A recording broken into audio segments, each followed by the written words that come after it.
आप सभी स्टूडेंट को रोहित क्लासेस की तरफ से हैप्पी होली।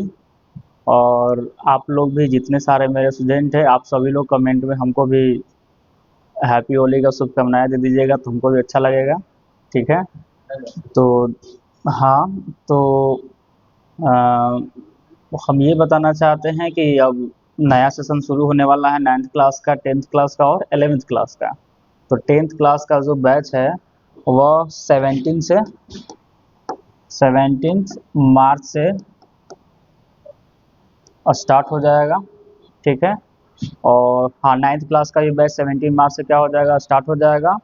अगर किसी भी तरह का आपको इंक्वायरी वगैरह लेना हो तो आप क्या कीजिए, हमसे बात कीजिए। आप लोग कॉल कर सकते हैं मेरे इस नंबर से।